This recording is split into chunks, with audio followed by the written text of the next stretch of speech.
wrote that were seen to be not adequately political or not adequately critical of slavery. And so once again, she had to kind of prove, people said that she wasn't Black enough, about a woman who was literally enslaved. People 100 years said she wasn't Black enough. And so throughout her life and her legacy, even in death, having to kind of prove herself was this ultimate tragedy to me.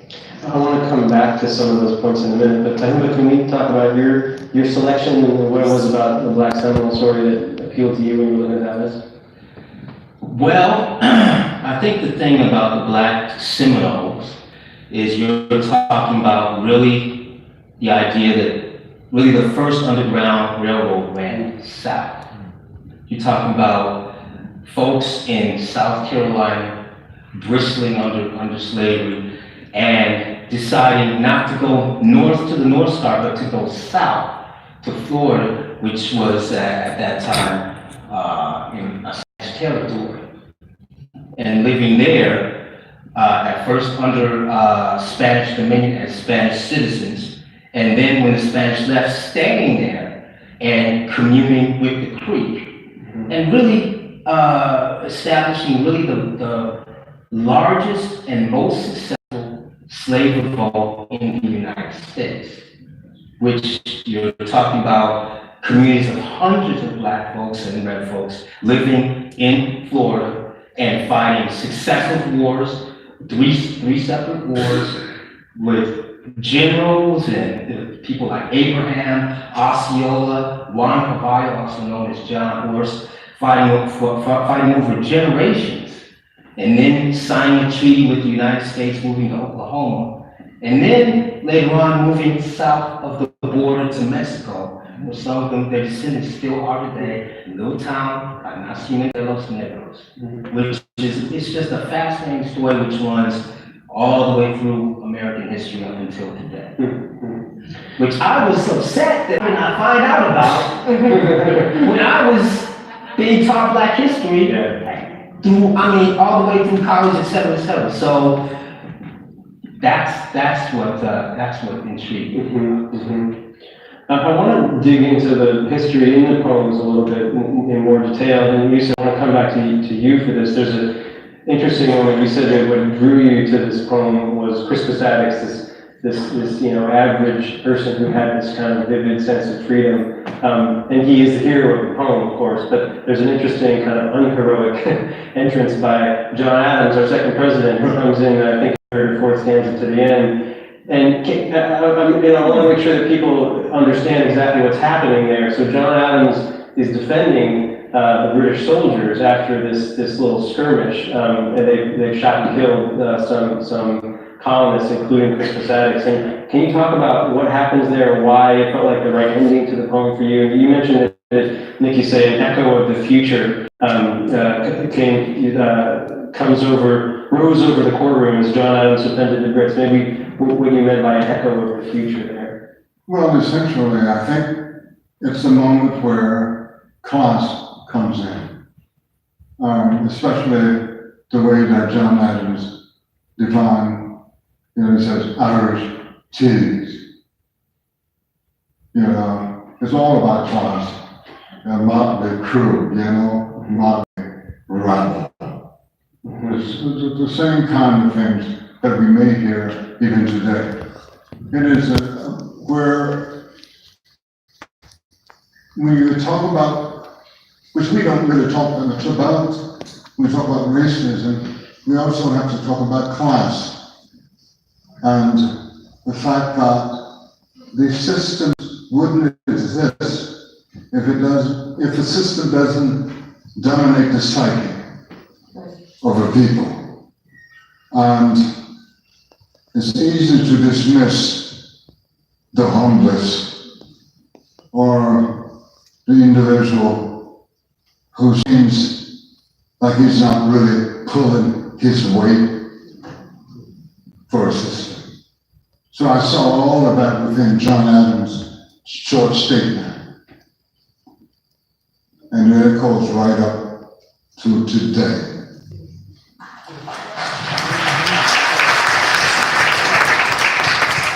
And I want to come to this line that's in the middle of your poem that just stops me cold every time I read it, and I suspect there's some people in the audience tonight who were hearing the poem for the first time maybe had the same experience as when you are imagining Phyllis Wheatley writing, "If I know of Ovid, may I keep my children." It's just a devastating line. And it feels to me like in a way it's the sort of heart of the poem. Can you talk about that line and you know, what it means to you and where its power comes from, how it relates to her story?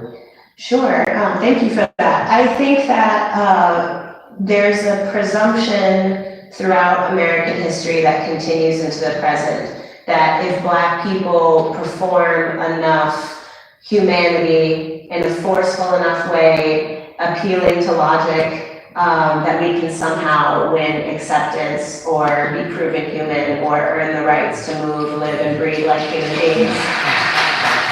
And the system of white supremacy built upon the edifice of chattel slavery and the genocide of indigenous peoples, with which Nicole started us talking about, is based on the fundamental presumption that Black people are not human beings. That is an ideology that was a necessary precondition for slavery, and it's an ideology that I believe to the core of my heart persists in the United States today in a variety of nefarious forms. From our educational system, to our prison system, to our housing system, to transportation inequality, to medical schools where people still think that Black people have a higher pain tolerance, to, you know, the Black women dying in childbirth, et cetera, et cetera, et cetera. All of these things are predicated upon a very basic idea that we're not humans. And if you are dealing with people that don't believe that, that's not a logical thing, and therefore it can't be overcome by logic. And so the tragedy for me of someone who was clearly so exceptional and such a miraculous person, nevertheless dying a very, you know, after she became a free woman, Phyllis became a free woman, she was freed by the people who owned her, and then when they died, she didn't really have any protectors. And no one to kind of sell her books. She was married to a free Black man who wasn't able to find work. So she ended up being a scullery maid, which is kind of like the lowest ranked person as a household laborer. And all of her children died, and eventually she and her last child died. And so her exceptionalism, her magical wit, her poetry wasn't enough to save her from that kind of ignoble death. And that's because the people around her didn't think she was a human person. And there was nothing she could do to prove that. Fahima, I want to give you a chance to come into this and ask you about the language. So there's an interesting part in your poem where you say, "Many once knew another shore, an ocean away, whose language, songs, stories were outlawed on plantation ground. In swampland, they raised flags of their native tongues." And the language in the poem itself is just so great and so incantorial. It's, you know, summoned so much power, but it seems like you're also writing about the exercise of language and the use of these people of language. And I wonder if you can talk about how, first of all, what the history is there as far as the way people were using, these people that you're writing about were using their own native tongues, but also what that meant to you as a poet. Well, specifically, it's about prohibiting the enslaved to speak their native language for fear that they might foment some type of revolt against the plantation owners. So you can't speak the language that you were raised with on the continent. You have to speak English, and it raises a question about, well, what happened with those languages? How much of those languages were retained? And we can actually, when you look at Geechee and Gullah culture, right, we can see retentions of those Africanisms, you know, today.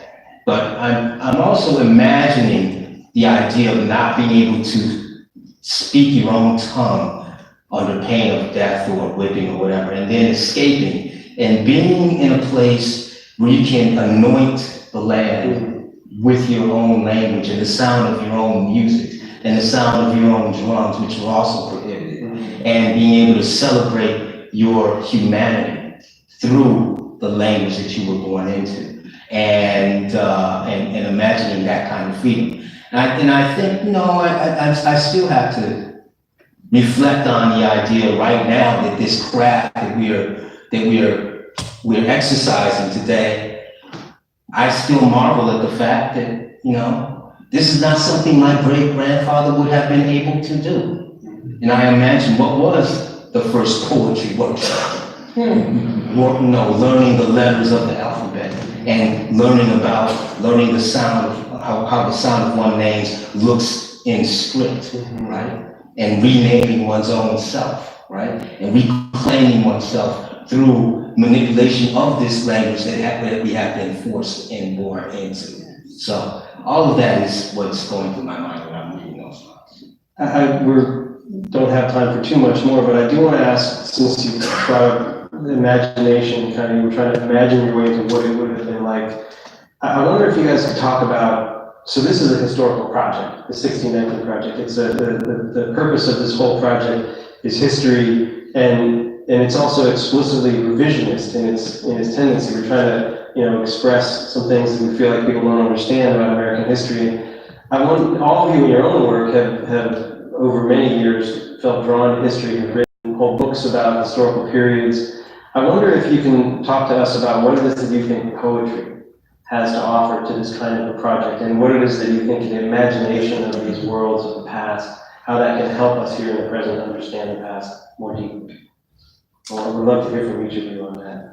We were just talking about this before we came in, and I think that, we've written in other, writing many genres, but I think that we live in a time where information is more accessible than ever before. But I think poetry can play a unique role in provoking people to go out and learn things. So I hope everybody tonight is going to go learn things they didn't know about Crispus Attucks and Black Seminoles and Phyllis Wheatley. And that information is always available, and there's been incredible scholarship on all of these topics. But what poetry can do is invite people in a different way, and also provoke a moment of empathy and imagination. And I hope that all of our poems, I think that all these poems are asking people to be in the moment. For me, beginning in the moment of understanding that we don't know where Phyllis Wheatley's even buried. So me having to imagine what it would be like to visit her grave, right, is something that is only possible through the speculative space of a poem. But I think that that's something poetry can do that's really special. I have to admit that I've been writing on this for a very long time, to the extent that an excavation of history is in the project that I was writing up called the Wishbone Trilogy.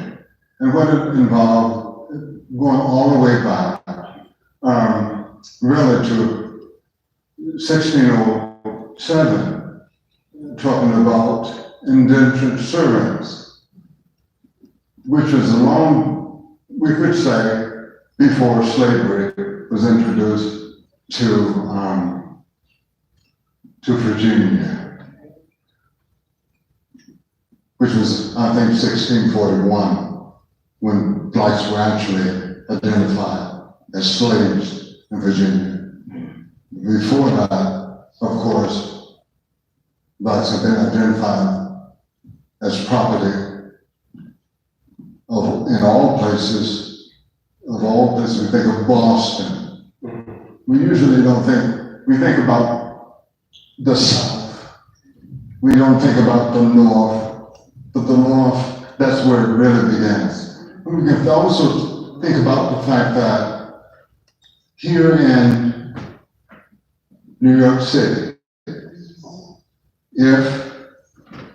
which almost happened, if New York City had seceded and joined the South because of cotton. It's all about economics in the final analysis. Well, I would just say, we were talking about the statue to, what Confederate general was that down in Charlottesville? Someone knows. And we were thinking about how it was blacked out with garbage bags. So it became a negative image. And the question about, we're talking about, we're at a time where we're reevaluating, we're constantly reevaluating America's history. And these poems that we bring into the world are part of that reevaluation. I don't have the skills to build a statue. But I do have the skills to put on paper the history in new ways to fascinate people and bring people into a story that is their own story. And that they can use to see a different understanding of their possible futures. I want to just thank you three so much. It has been such an honor. Thank you.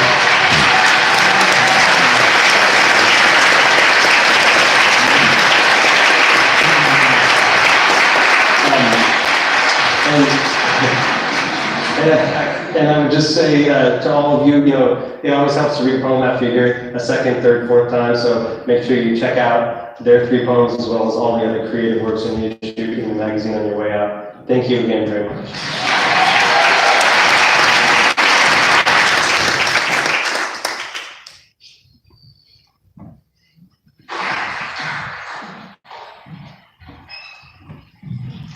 So I joked earlier that I was gonna sit down and sing an original song, but I can't play the piano nor can I sing. So the next thing that we're gonna do is we're gonna hear from some of the writers who wrote some of the essays in the magazine. When I first pitched this idea to Jake and my editor, Elena, I said that I thought that slavery, nothing about modern American society has been left untouched by this legacy, that it is often rendered invisible, but that if you look at almost anything in American life, you can actually explain why things are in this country by going back to slavery and often the anti-Black racism that developed to support it.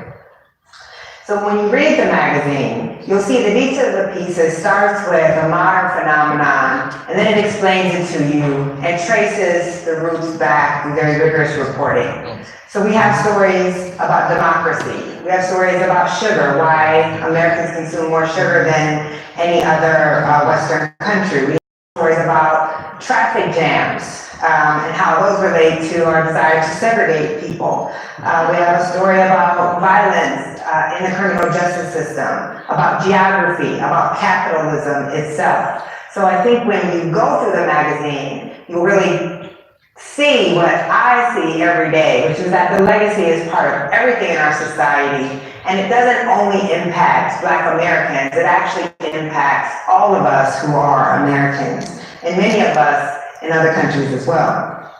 So tonight, we're going to talk to 3 of the writers who worked on various pieces for this project. We're going to talk to Jamel Bowie, who is a columnist for the New York Times. We're going to talk to Wesley Morris, who is a staff writer for the magazine, my very dear friend. Am I supposed to be walking over there? You got it, Nicole, this is your show, you just do what you want.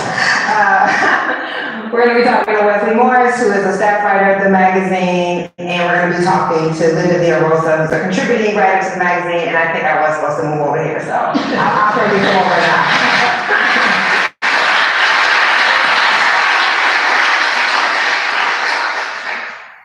Hey guys. Well, hi, Nicole. I have to say, some of you were easier to convince to work on this than others. I won't call anyone out. By all means, Well, he wouldn't even answer my text, so. hey, listen, I'm bad at answering text messages forever, so don't take it personally. But what I was asking you guys to do is not easy. And I understood that, and also, you guys are working on lots of other things as well. But I think all 3 of your essays are very powerful, and I'm excited to talk to you about them tonight. So I'm going to start with you, Jamel. Your essay is about our modern political system, and I imagine many of us are trying to grapple with where we are in America. And of course, as the Black folks, we're like, telling white people, welcome to the America we've been living in for a long time.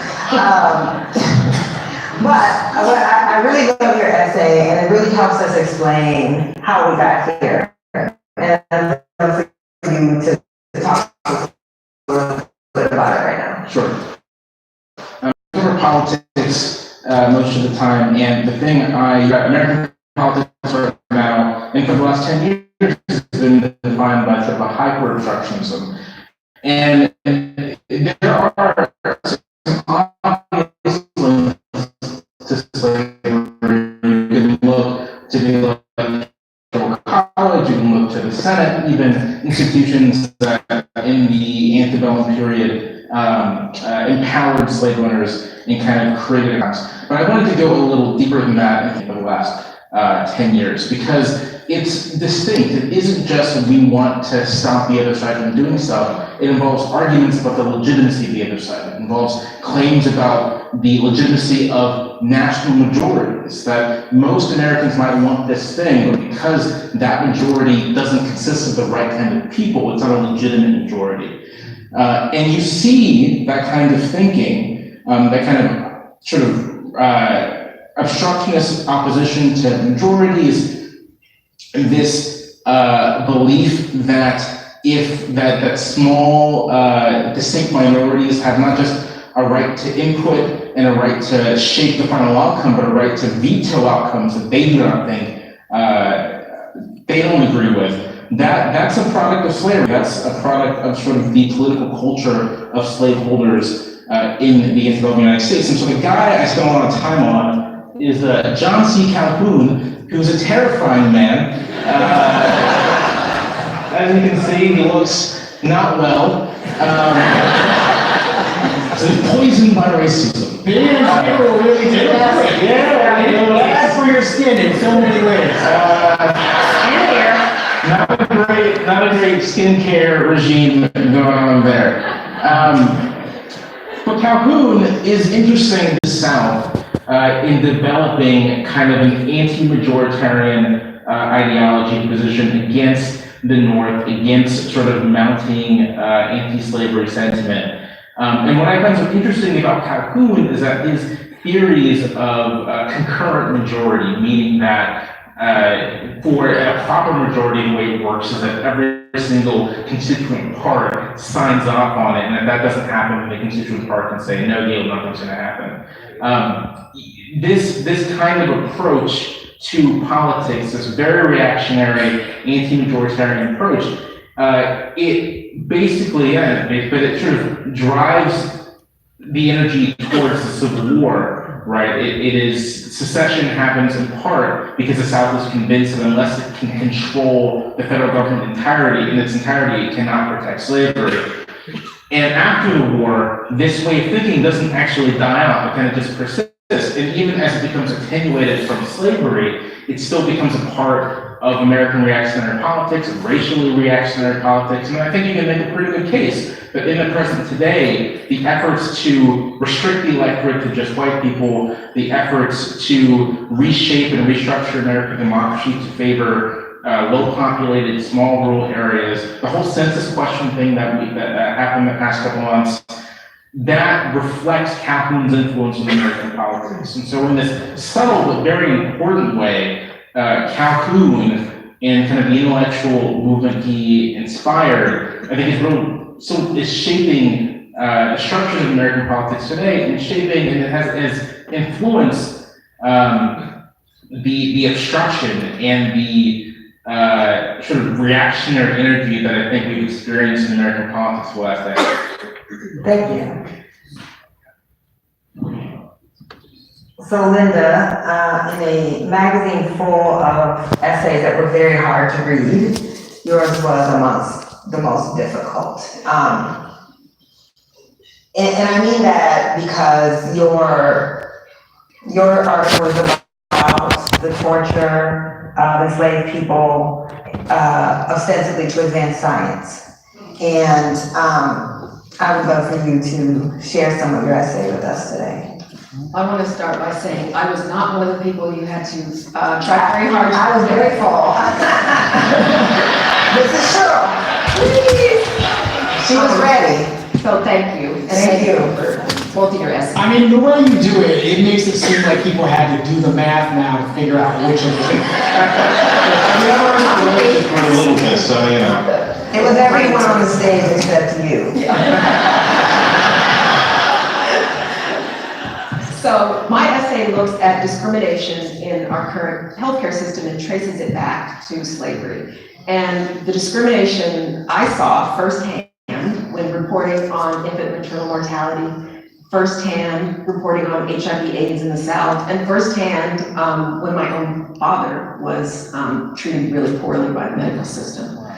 So my story begins with John Brown. And John Brown was an enslaved man, there we go, on a plantation in Georgia in the 1820s, 30s, and 40s. And he was fortunate enough to escape and write a book. So reading his story was really compelling because he told it in his own words and in his own voice. So he was loaned to another enslaver who was a medical doctor. And so that doctor was trying to find a cure for sunstroke. So he took John Brown, put him in a pit of hot coals, it reached 100 degrees, and basically tortured him and had, only his head was out. So he fed him different remedies until he passed out. And then he did it again and again. And he created this bogus sunstroke remedy. So then, next, Dr. Hamilton was trying to prove his obsession with black skin being thicker than white skin. So he burned John Brown until he was scarred and he was in so much pain that he could no longer work in the field, which he was still doing during this experimentation. So this was really hard to deal with. It was really hard to, read and absorb. And there were a lot of examples of this, but because you two hog so much space with your essays on politics and music, Keep it coming, Linda. I limited to the medical myths I was looking at to two. And one was the idea that blacks have extremely high pain tolerance and a kind of superpower against pain. And the second one was that we have diminished lung capacity that was actually helped by working in the fields. So I know, so the idea about the diminished lung capacity really came from Thomas Jefferson. And so he wasn't a medical doctor, but he was widely respected. And so in 1787, he wrote this long piece of Notes on the State of Virginia about a lot of different things, but almost as a kind of throwaway, he mentioned this idea about diminished lung capacity in black enslaved people. And right away, medical doctors and scientists jumped on that in the South because they were looking for a way to legitimize both enslaving people, but also taking a step further to say, no, this is really good. Being out in the sun and working hard will really build up the lungs. I know. And no one embraced it with more vigor than Samuel Cartwright, who was a physician in Louisiana. He was in New Orleans. And so his idea, so he had a very long study that he presented at a medical conference, and it was also reprinted in a scholarly journal that talked about all the ways blacks are different from whites, including the diminished lung capacity. And then he went this sort of bizarre step further and talked about a disease called drapetomania. So drapetomania was what happened to black people that made them escape slavery. And so the cure for it, not surprisingly, is working them harder and beating them harder. So I'm reading this and I'm thinking, what a nut job this guy is. And he's crazy, and this is crackpot stuff, but it was in legitimate medical journals. It was presented at medical conferences. It was picked up and legitimized. So even this guy Cartwright's theories still are present in today's medical practice. He used an instrument called the spirometer, which measures lung capacity. So he built in measurements in the machine about race. So it was a race correction that said black people have diminished lung capacity. So that machine is still used today, and it still has the race correction of 10 to 15%. So it looks at black lung inferiority. And I had bronchitis a few years ago, and I had to breathe into a spirometer to test my own lung function. And I thought, I wonder if my doctor put my race in to calibrate it, so it can measure that difference. And then finally, the last part of this these old theories that are really myths that have stuck around is the idea of high pain tolerance in Blacks. And so in 2016, that's only 3 years ago, there was a study of 200 medical students and residents. And it asked them to sort of talk about pain, perceived pain of their patients. And it was very specific. It was like, if your hand gets slammed in the door of a car, or if you break a bone, what is the perceived pain that you experience? And the medical residents and students and residents, mainly the white ones, perceived that Black people were less sensitive to pain and had a higher pain tolerance. And then really the worst part of this was they also believed the lie, the false assumption that Thomas Hamilton tortured John Brown to prove, and that is that Black skin is thicker than white skin. So when you think about, I mean,